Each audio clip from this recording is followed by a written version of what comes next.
Nous allons étudier le Daf Kuf Tet Vav dans Masechet Yevamot. Nous sommes le 7 Shvat et nous reprenons à la dernière ligne du Daf Kuf Yud Dalet Amud Bet.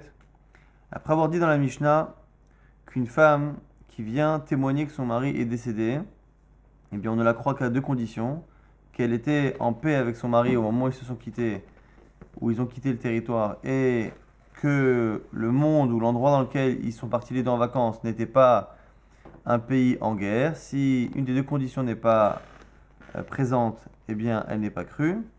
La Gemara se pose une nouvelle question. Ibaya lehu, nouvelle question. Hezikahi milhama ba'olam. Dans le cas où c'est elle qui nous apprend qu'il y a une guerre. Nous on ne sait pas à la base qu'il y a une guerre. On a dit quand on ne sait pas, on part du principe qu'il n'y en a pas de guerre, donc on la croit. Si maintenant c'est elle qui vient nous apprendre qu'il y a une guerre et qui nous dit en plus que son mari est mort. Mahu, miamrinan, malal et shaker. Est-ce qu'on fait un principe de migo, que malal et shaker, quel est son intérêt finalement à mentir, puisque finalement, dit Baria Amra, Shalom Barlam, elle aurait pu nous dire qu'il n'y a pas de guerre. Si on lui avait demandé, dis-moi, est-ce qu'il y avait la guerre là où tu as été, elle aurait pu dire il n'y a pas de guerre, et mon mari est mort, et on l'aurait cru. Le fait qu'elle ait choisi de dire qu'il y a la guerre, on devrait la croire. Midin, migo. Ça, c'est la première proposition. Odilma, ou peut-être. Kevan. De Irzeka, Amra Bedename, ou peut-être que à partir du moment où on a l'information actuellement qu'il y a eu une guerre, eh bien on continue d'appliquer ce principe-là, que l'on craint qu'une femme qui nous dise que son mari est mort de la guerre dans un pays qui est justement en guerre, eh bien on a peur qu'elle le dise par diminution, c'est-à-dire qu'elle s'imagine qu'il est mort, mais qu'en fait elle ne l'a pas réellement vu, et donc ce n'est pas un témoignage au sens propre du terme, un témoignage valide. Veloate Mali les Shaker, Umara Heskate, et à ce moment-là, on ne peut pas faire de migo.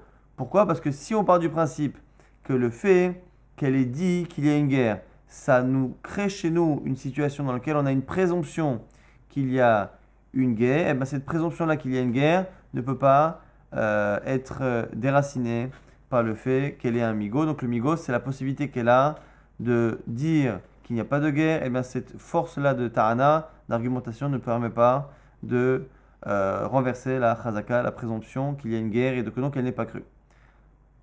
Au sujet de cette question, la Gemara va essayer de trouver la réponse à partir de Braithot. Tashma, Eishenu alenu bait, Eishenu alenu me'ara, Rumet vani nitsalti. Une femme qui dit, la maison, nous étions dans une maison qui a été enfumée, donc il y a eu le feu. Eishenu alenu me'ara, ou une grotte dans laquelle il y a eu aussi un incendie. Moi je suis sorti et lui, je l'ai vu mourir.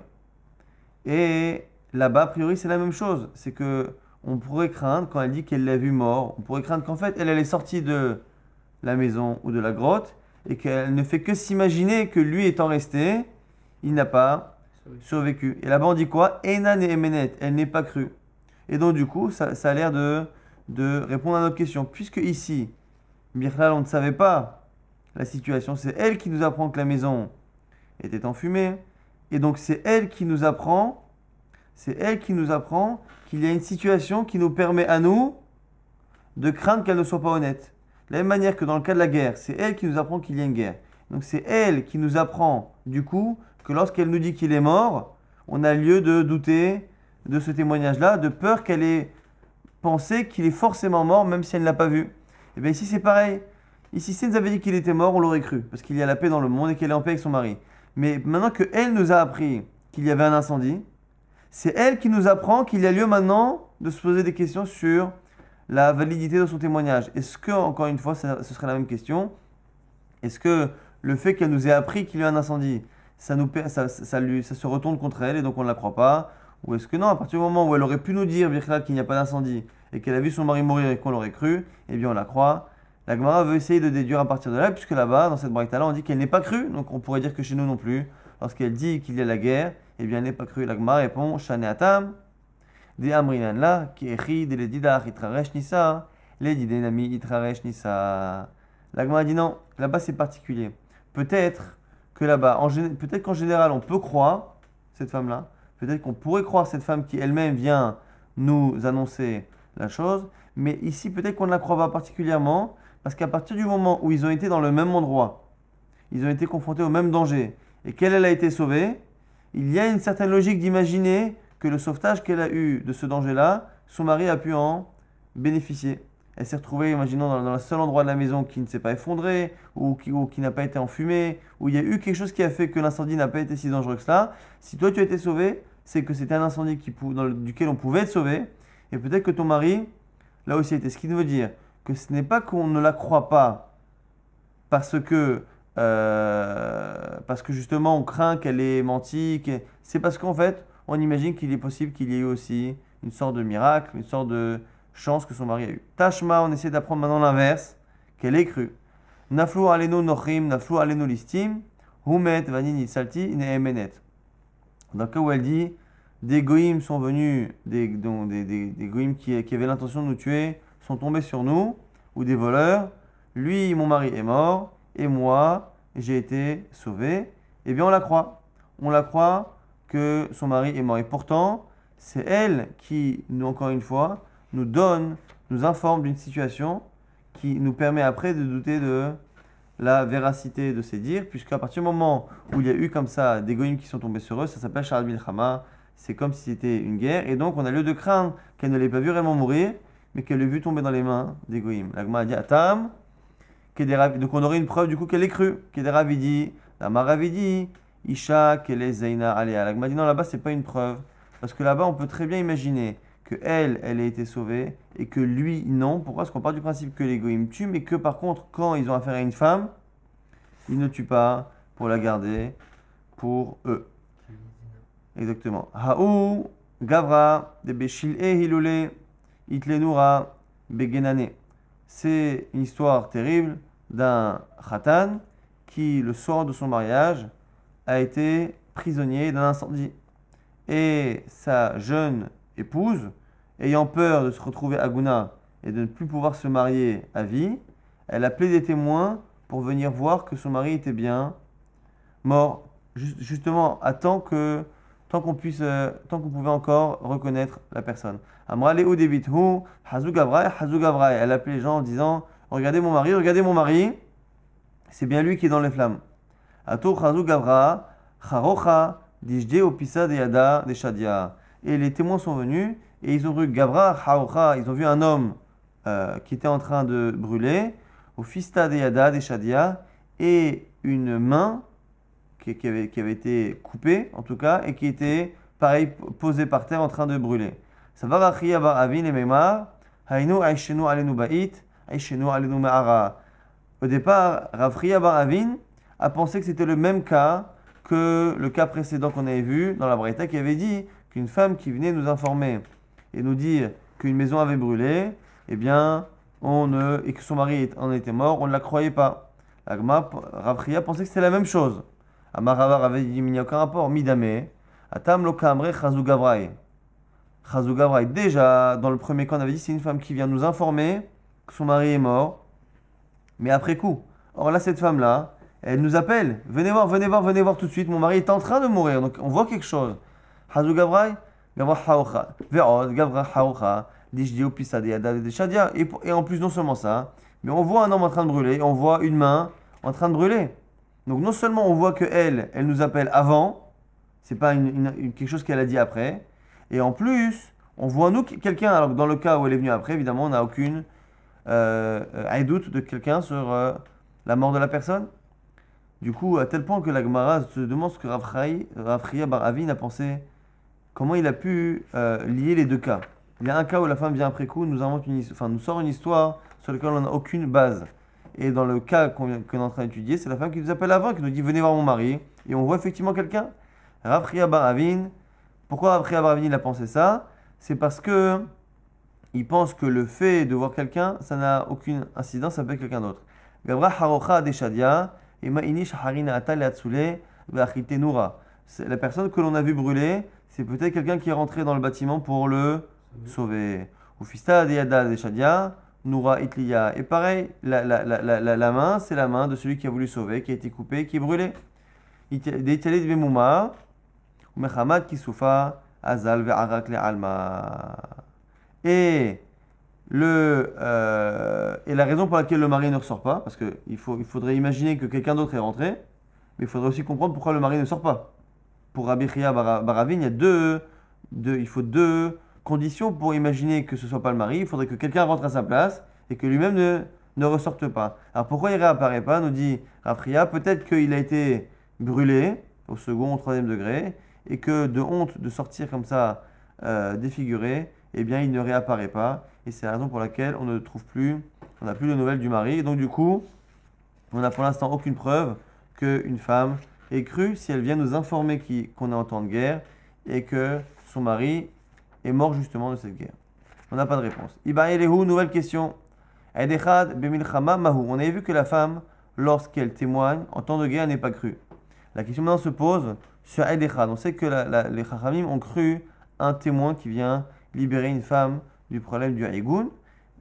Donc elle est veuve, mais on ne trouve pas son mari. En tout cas, son mari n'est plus trouvable.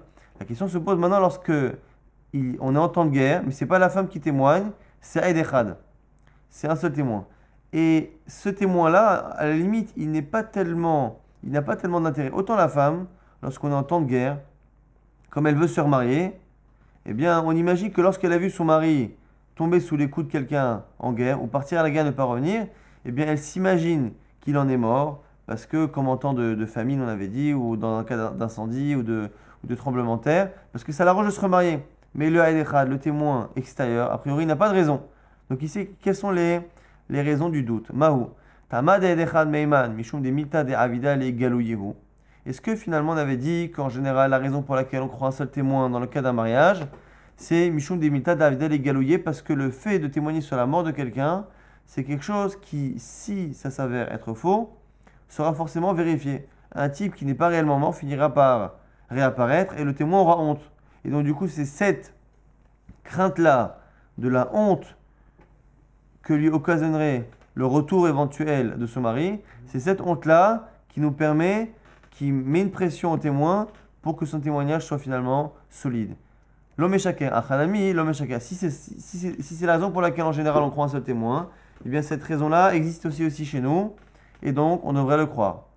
Odilma, ou peut-être, Tamad edechad mishum de higufa daika ou minseba, veacha lo daika ou minseba. Ou est-ce que la raison pour laquelle on croit un seul témoin, c'est comme on avait dit nous à un moment donné dans la Gemara, c'est parce que comme les Chachamim ont rajouté beaucoup de sanctions dans le cas où elle s'est mariée sur un témoin avec accord du Beddin et que son mari est revenu, on l'avait sanctionné du premier mari, du second, aucune touba, interdit des deux et ainsi de suite, eh bien le fait qu'on ait été très strict avec elle dans le cas où elle se trompe, eh bien c'est ça qui permet de mettre une pression à tel point que c'est la femme qui va vérifier avant de se marier. Et si c'est ça, donc la question encore une fois, c'est quand on croit en général un seul témoin, est-ce que on se base principalement sur le témoin ou principalement sur la femme? Si on se base principalement sur le témoin, le fait qu'on soit en temps de guerre, ça ne change rien, on devrait le croire. Si on se base principalement sur la volonté de la femme, on compte sur la femme pour aller faire une enquête, dans le cas d'une guerre, on a dit que la femme,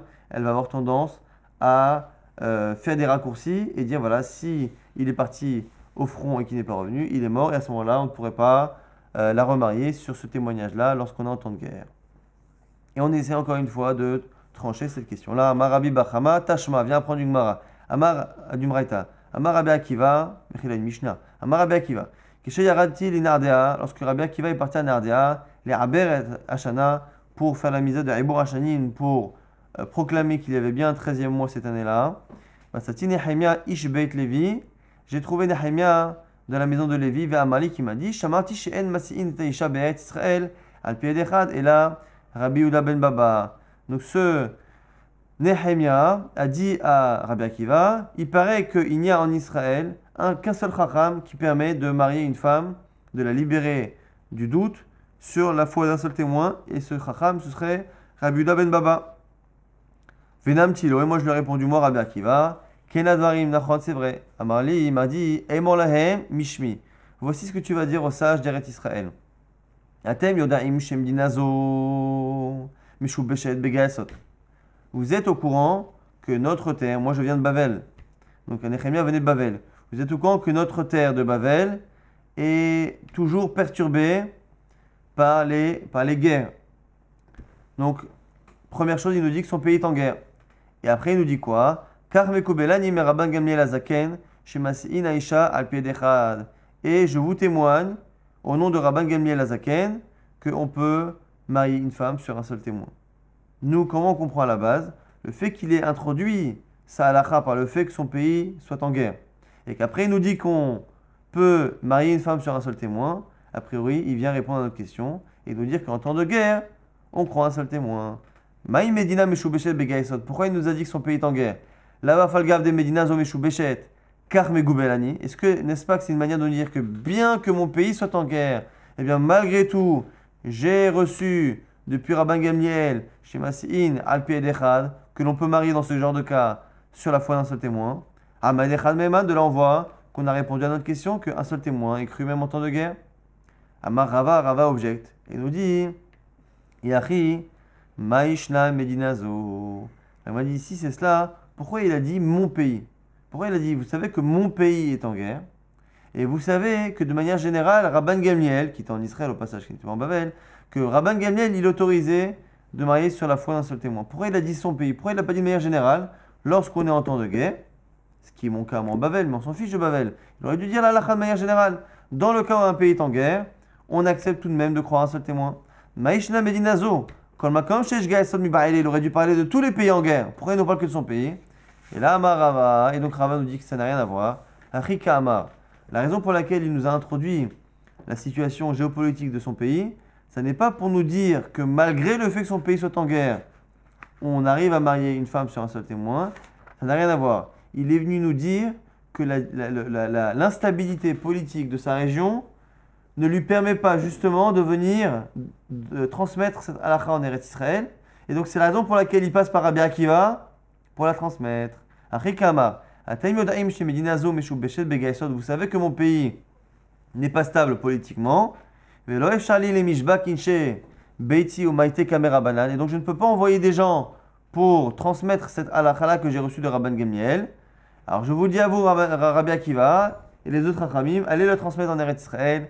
Car Mekobelani me Rabban Gamliel, Shemas'ina Isha al Piedechad, j'ai reçu que l'on peut marier une femme sur un témoin. Mais ce Nehemia qui témoigne en Rabban Gamliel n'aurait jamais enseigné cette halakha de qu'est-ce que l'on fait dans le cas où le témoin unique témoigne dans une situation où le pays est en guerre. Tashma, on essaie encore de résoudre cette même question. Maaseh bishne talmidei chachamim shayu ba'im im Abba Yose ben Simai besfina. C'est l'histoire de deux talmidei chachamim qui sont venus en bateau avec Abba Yose ben Simai. Vitava'a, ici Rabbi Neshotehem Alpinashim. Et le bateau a coulé, malheureusement, et des femmes sont venues témoigner que ces hommes-là étaient morts. Et que s'est-il passé? Rabbi, donc Rabbi Udanasi, a permis aux femmes de ces chachamim-là de se remarier sur la foi justement des témoignages des femmes qui ont dit qu'elles les ont vus morts. Et a priori, c'est la même chose. Pourquoi? Une femme qui témoigne qu'elle a vu des chachamim morts, mais on sait qu'ils étaient dans un bateau qui a coulé. On devrait craindre de la même manière. De la même manière qu'un seul témoin qui témoigne en temps de guerre, on a peur qu'il se trompe et qu'il fasse une approximation, qu'il dise a priori il est mort. Ici pareil, une femme qui voit des gens dans un bateau qui coule, on a peur que lorsqu'elle a dit qu'ils sont morts, en fait, elle a juste vu le bateau couler. La Gemara dit Ma'im kimil chamadamu. Le cas de la mer, c'est la même chose que le cas de la guerre. Et donc, du coup, on aurait notre réponse. Et on voit que là-bas, les témoins ont été crus.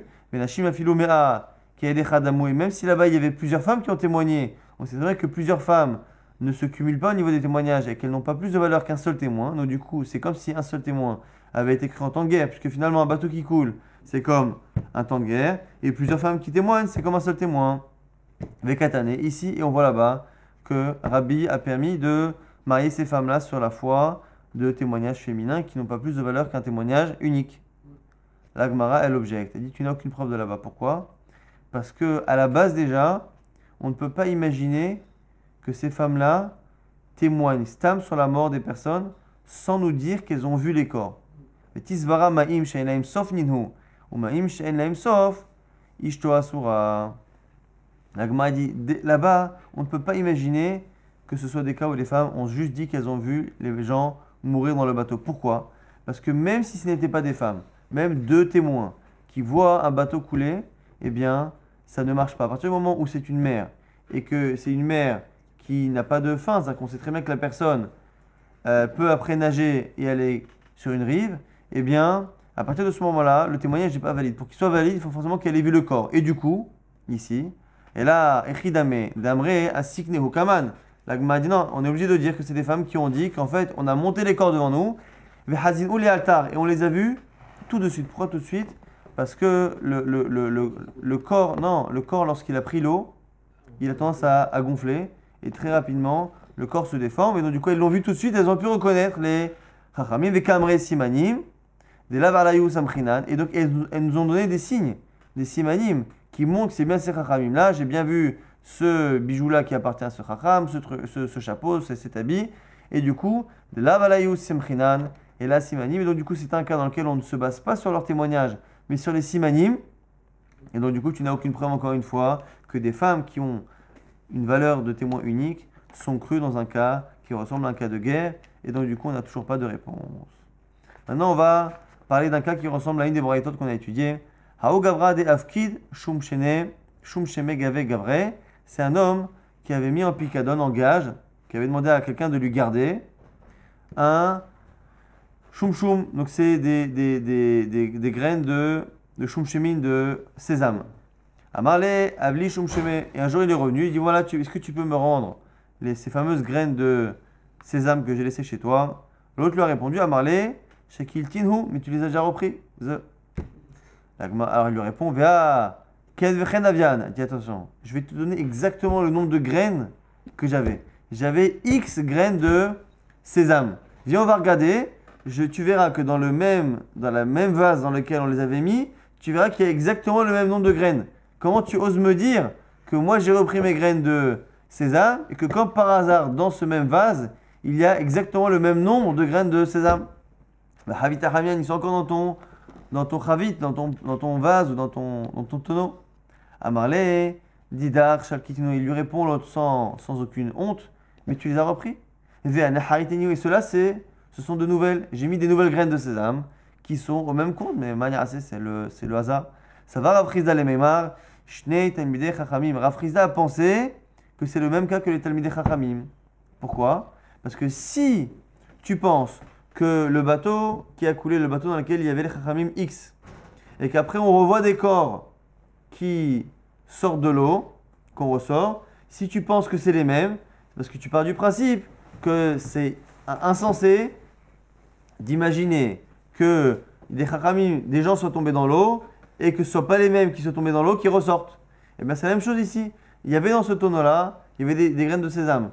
Qui va imaginer que ces graines-là, elles ont été enlevées et c'est d'autres graines exactement au même nombre qui en ressortent. Donc Rav Chizda pensait que c'était la même chose. Et de la même manière que pour les graines on dit ça, pareil, on ne dit pas. Donc on apprendrait du cas du bateau. Dans le bateau, on ne dit pas que les deux corps qui ont été ressortis sont différents des deux corps qui sont tombés dans le bateau. On dit que c'est les mêmes. Dans le bateau, il y avait deux Chachamim qui sont tombés. Lorsqu'on voit deux corps ressortir, on imagine que c'est les mêmes. Eh bien, on va dire pareil pour les graines. On ne va pas imaginer que ce sont d'autres. Et Rava objecte. Amarle Rava Midame. Il n'y a aucun rapport. Atam Kamre Simanim. On a dit déjà tout à l'heure dans le cadre du bateau que les femmes, on les croyait parce qu'elles ont donné des Simanim. Elles ont donné des signes distinctifs qui ont prouvé que les corps qu'on ressort de l'eau sont les mêmes, sont bien les Chachamim que l'on savait être sur le bateau. Acha. Alors que là, ici, les graines de sésame, les premières et les secondes, il n'y a pas de signe distinctif. Et ne me dis pas que le fait que ce soit le même compte, c'est un signe. Pourquoi? Parce que finalement, le fait qu'il y ait 120 graines, c'est un chiffre qui, dans tous les cas, peut revenir. Et le fait que ce soit un chiffre rare n'est pas suffisant pour être un siman. Amale Markeshisha, Barav Chizda le Ravashi. Markeshisha, il a dit à Ravashi, au passage, on se pose la question, est-ce que c'est possible de craindre que le type, en fait, il ait enlevé les graines et qu'il ait remis les graines et que ce soit les mêmes? Est-ce que l'on craint une situation pareille? Et là, du coup, on s'écarte un peu du sujet pour réfléchir à cette question-là. Est-ce qu'on craint de manière générale, lorsqu'on a un objet dans lequel on avait un contenu, est-ce qu'on craint que quelques temps plus tard, même si on retrouve un contenu qui paraît être similaire, est-ce que l'on craint qu'en fait il ait été vidé, que ce soit un autre contenu qui ait remplacé le premier? Ve'atnan. Matsa keli vechatour alav kouf. Un type qui trouve un keli, un ustensile dans lequel il y a un kouf, la lettre kouf, on dit que ce qu'il y a dedans, c'est a priori présomption que c'est un korban, c'est un sacrifice. Il y a un même dessus sur l'amphore ou sur le tonneau. Maaser, c'est du maaser. Dalet, on dit dis-moi, c'est un mélange entre choulin et trouma. Tête, on dit que c'est tevel, c'est quelque chose qui n'a pas été prélevé. Tav, c'est trouma. Pourquoi? Chez Bishat Sakana, Hayu Kodvim, Tav, Tahat, Trouma, Vechoulé. Parce qu'à l'époque où on n'avait pas le droit de prélever, les goïms nous empêchaient de pratiquer la Torah, et bien on avait l'habitude de mettre des abréviations sur les ustensiles pour justement savoir ce qu'il y avait dedans sans que l'on puisse se mettre en danger si quelqu'un voyait exactement marqué Trouma et ainsi de suite. Et donc là-bas, on voit quoi? On voit qu'on ne craint pas que sur cet amphore-là, sur laquelle il y a marqué Tav de Trouma, et qui à une époque a mis de la Trouma, on ne craint pas, lorsque moi je trouve cet amphore-là, je ne crains pas qu'entre-temps on ait mis autre chose. Amalé Ravina les Ravashi, et Ravina il répond à Ravashi, il dit mais regarde la fin de la Braïta. Dans la fin de la Braïta, il y a un autre avis qui dit l'inverse. Lo Chashina Shema Pinan, et il m'a séfa, regarde la fin de la Braïta. Rabbi Yosef Omer, donc c'est un autre avis, c'est un Akama. Afilou Masa Havid Vekatouv Alav, Trouma, Vechoulé, Are Elu Cholim. Même s'il n'y a pas marqué que Tav, que la lettre, même s'il y a marqué Trouma sur l'ustensile, eh bien on part du principe que c'est Cholim. Pourquoi? Shani Omer, ce que on dit, Eshtakad Ave Malei, Trouma, ou Pina. Parce que l'on craint, selon Rabbi Yosef, qu'il fut un temps où il y avait de la Trouma, mais qu'actuellement ça a été vidé entre-temps et que peut-être qu'il a mis autre chose. Donc comment comprendre? Comment comprendre une braïta dans laquelle à la fois on a l'air de craindre qu'on l'ait vidé pour mettre autre chose et des fois on a l'impression qu'on ne craint pas? L'Agma répond, et là, alma, shema pinan. On craint en fait effectivement qu'un keli ne garde pas son contenu. Quelle est la marloquette Rabbi Yosef et Tanakama? Marsava imita de pinahu michvar avec afa. Veidach emar ishtaluye ishtele. Quoi la marloquette entre Tanakama et Rabbi Yosef?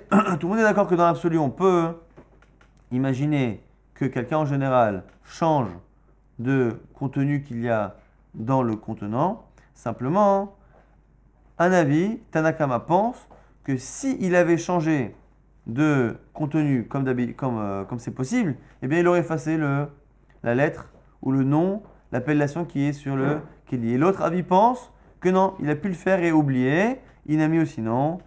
Lifnahya, Shavke, ou peut-être qu'il a gardé, Bechavana, il a fait exprès de garder le nom en se disant que s'il y a marqué Trouma, les gens risquent moins de venir grignoter dans mon Keli. Quoi qu'il arrive, on n'a pas de preuve, on se retrouve à avoir la possibilité d'expliquer qu'on craint effectivement Shema Pinnan que ça a été changé et donc du coup on n'a toujours pas de preuve par rapport à notre question. Au passage, on s'écarte un peu du sujet. Yitzhak Resh Galuta, il y a un homme qui s'appelait Yitzhak et on l'appelait Resh Galuta. Resh Galuta, c'était à la base, c'était un titre, le titre de celui qui dirigeait, c'était un descendant de David Ameller qui dirigeait à l'époque de Bavel, de la Gemara et encore après, qui dirigeait la diaspora exactement. Simplement ici on ne parle pas a priori de lui parce qu'on va craindre à un moment donné qu'il y en ait deux. Donc on ne parle pas de ça. À Cagnac c'était un surnom. C'est un surnom qui veut dire que c'était ce justement que le Resh Galuta, le dirigeant justement lorsqu'il nommait des juifs à la tête de certaines provinces, eh bien on leur donnait ce statut-là de Resh Galuta, ou sinon c'était un surnom en tout cas, un type que l'on appelait Yitzhak Resh Galuta, Bar Ahte de Rabibi, qui était le fils de la sœur de Rabibi, Avak Azin, Mi Kortaba, les Aspamia, Veshachiv. Il est parti d'un endroit qui s'appelle Cortaba, peut-être c'était Cordoba, les Aspamia, jusqu'en Espagne peut-être. Les commentaires se posent la question si on parle ici de Cordoba et de l'Espagne. En tout cas, et il est mort.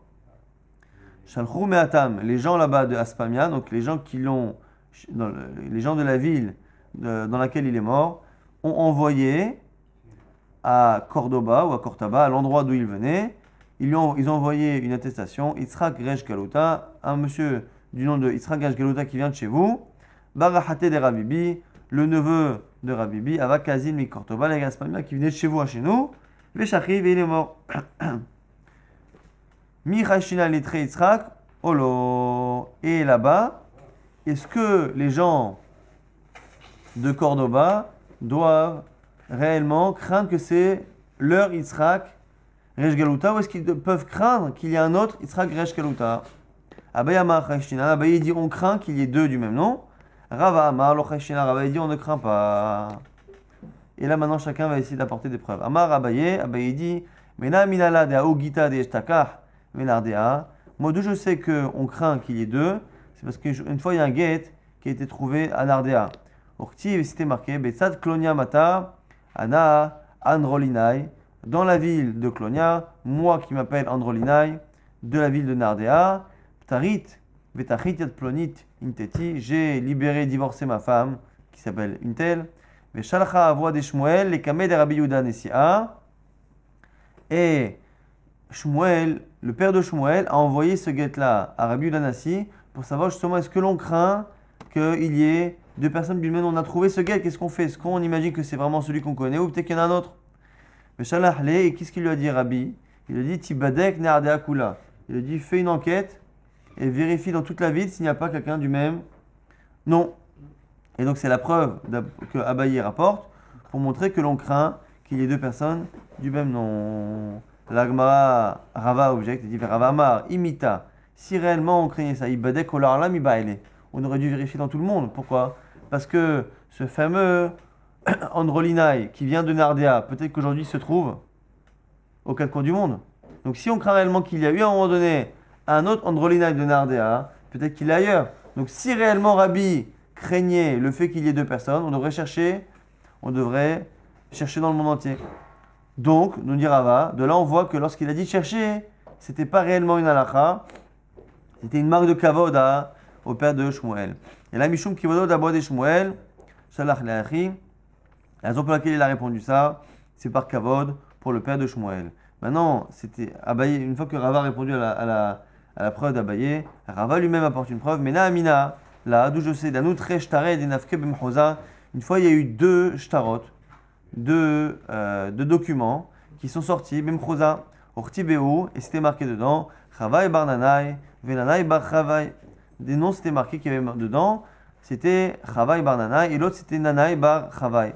Ve'agbebehu, Rava, et Rava il a permis de récupérer l'argent des prêts grâce à ce document-là. Et pourtant, nous dit Rava, Veha, Chavai Bar Nanai, Venanai Bar Chavai, Bimchoza, Shrechetova. Et pourtant, ces noms-là qu'il y avait sur les documents étaient des noms très fréquents dans la ville de Mechoza. Donc tu vois bien que même lorsque l'on sait, avant même de craindre, même si on sait qu'il y a plusieurs personnes, on se base sur un document pour trancher. Ve'abaye, Rabat. Et Abaye répond. Pourquoi Abaye nous dit que là-bas c'est pas une preuve? Là-bas il dit c'est spécial. Là-bas il n'y a spécialement aucun lieu de craindre un problème. Pourquoi? Les mains nichosh là. Pourquoi là-bas, même si on sait qu'il y a plusieurs personnes, on peut se baser sur ce shtar-là qui sort de la main de X avec son nom, même si ce nom X là est très présent, très fréquent. Pourquoi? Parce que c'est quoi le problème d'un shtar qui porte le nom de quelqu'un qui a un nom assez classique? C'est de peur que ce shtar-là soit tombé et que quelqu'un d'autre l'ait ramassé. Il dit il est une fila mis'azairbe. Si c'est quoi en général un shtar? C'est tu crains qu'il soit tombé dans les mains de quelqu'un d'autre. Un type qui a un nom qui est fréquent, qui a un document qui peut être utilisé comme un chèque avec son nom, le type il fait attention. Il est picadon, ou si tu crains qu'il a laissé ce document-là en picadon, des fois lorsque on veut donner un gage, on laisse un document de prêt à quelqu'un. Lorsque le type il veut donner un document de prêt à quelqu'un en gage de quelque chose, il ne va pas donner, comme par hasard, en gage, un document l'engageant, il va pas le donner à quelqu'un qui a le même nom que lui, parce qu'il sait très bien que le type il pourra éventuellement faire une magouille avec. Il ne va donner en gage ce document-là qui est un type qui n'a pas son nom, mais donner à un type qui a le même nom qui pourrait éventuellement récupérer l'argent, c'est un problème. Qui va des shme kishme, l'omaf kikabé, ils ont le même nom, il ne va pas lui donner en picadon. Mayamar, Dilma Masarle, Otiyot, Niknol Bimsira, ou peut-être que tu peux craindre du coup que ce shtar-là, pourquoi il ne marcherait pas? Peut-être qu'il a été fait sans kinyan.